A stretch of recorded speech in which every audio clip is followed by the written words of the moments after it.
The Chinese finger puzzle. I just made a private video that had to do with closing up Chapter 3. Chapter 3 was the Pacific Northwest. So that loop that started in Sacramento went through Vancouver, Seattle, Yakima, Spokane, into Montana, Sandpoint, then Montana, then cutting south to Boise,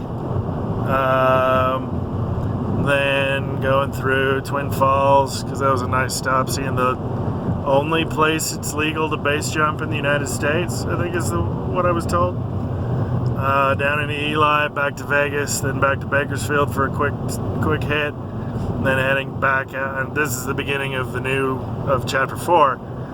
So Chapter 3 was that loop that took me through the Pacific Northwest. And in making that private video, and it's private because there's family stuff in it, the metaphor of the Chinese finger puzzle came up. I talked about the two wolves parable while I was at Craters of the Moon, and I was given in Boise, Idaho. Dawn gave me the two wolves necklace, which I'm wearing. You see the cord around my neck. It's a lovely reminder of that ethic, and it's already come in handy several times. That makes me think I need to get a Chinese finger puzzle to put on the dashboard of my car or keep in my pocket or something. Because I've always, not always, there's no way this is always. This is a fairly recent shift in my philosophy. It's more than a few years old, but it's not 20 years old. And if you don't know what a Chinese finger puzzle is, it's a tube. It's a woven tube. It's like a thatched woven tube that you put a finger into each end of, and then the puzzle part of it is how to remove your fingers from it. Because if you pull your fingers apart, here, I'll do this while I'm stopped. Nope, can't get far enough. You pull your fingers apart, the thatch tightens and it becomes impossible to get your fingers out. And the only way to successfully get your fingers out of a Chinese finger puzzle, or the main way, is to hold it between your thumb and your middle finger to keep it relaxed, and then you can slide your finger out. And so the metaphor for me becomes, the more you pull at the problem, the harder it is to solve. And I need to get better at applying that, because it applies to stress too. The more stressed out I get about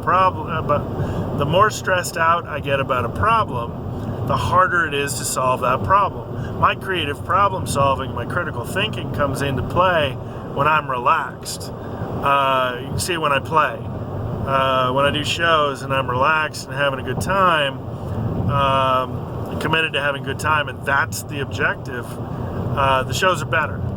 And I mean, when I was younger, when I was 20-something, I was a planner, and so I tried to react from my head and not from my instinct.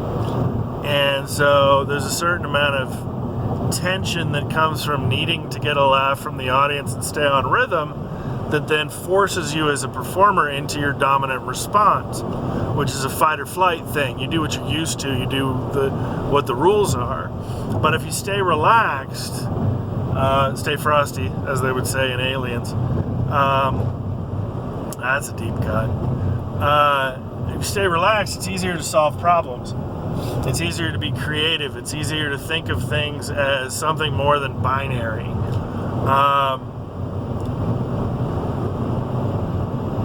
Because there's very rarely only two choices.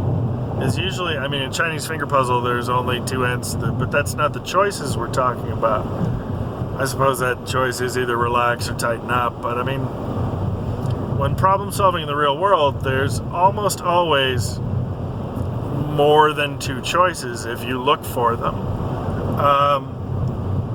It's where the most satisfying resolutions and stuff like Star Trek The Next Generation come from. You think there's only two choices, and then Picard comes up with the solution that makes everybody happy or solves the problem with the least loss of life. It's the creative problem solving and the creative yet critical thinking. And that only happens when you stay relaxed, when you stay frosty.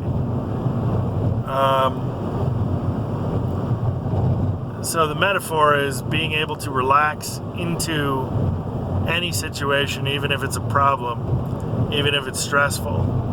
And that's something I'm trying to solve, or have been trying to solve for quite some time.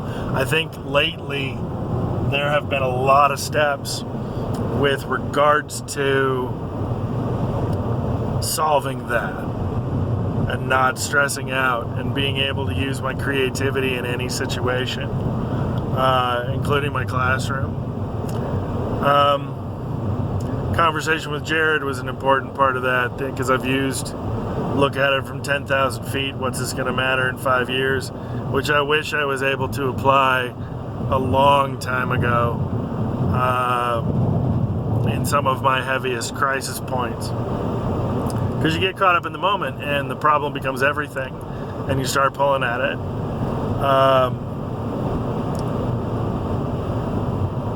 But lately it's been a lot easier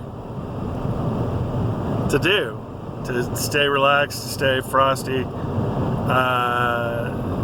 not stress so much. And I'm hoping to continue improving on that line, because stress will kill you. Last weekend in Boise, where I did crowd work, knocked down a 45-minute set, and the theme of it was, ended up being, yeah, you're enough.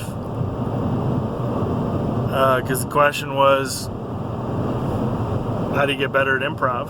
First time I've ever done the show that was focused on the nature of improv. It was an audience of all improvisers. First time that had happened. And then the stand-up set ran 17 minutes and killed. And most of it was improvised. About 90% of it was improvised. Matter of fact, the stuff I went up with that was scripted, that I thought would go somewhere, was the stuff that didn't work, that I didn't have a punchline for, that I didn't have a resolution, that didn't draw a laugh. I went up on stage and started talking about, well, I'll put the footage up when I get it. But there was another comedian who was 6'6", and I started out by riffing on him. Told a Brad Garrett joke, which I gave full credit for. And then segued into the fact that I was 6 feet tall in 8th grade. And it had not occurred to me before going on stage that I was going to tell the Peter Pan story, which is the 6 feet tall in 8th grade, and how I knew I was 6 feet tall in 8th grade and how I remember it. Totally improvised, and probably one of the hottest pieces of the set. Yeah, I'll put up the set. If there's not a laugh at a line, it was probably scripted, or was meant to be a stronger punchline than it was. If there's a laugh at it, probably wasn't scripted, and there's a good chance I didn't know I was going to say it before I went up. Both of those were applications of the Chinese finger puzzle.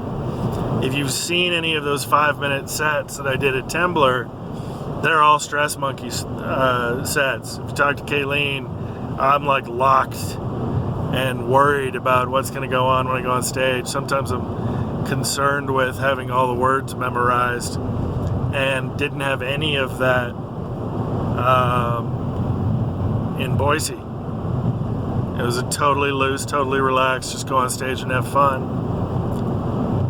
Applications of the Chinese finger puzzle and the direction in which I want to flow.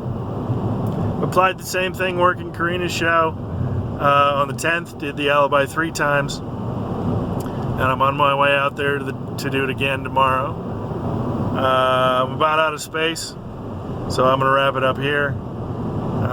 That's the story of the Chinese finger puzzle.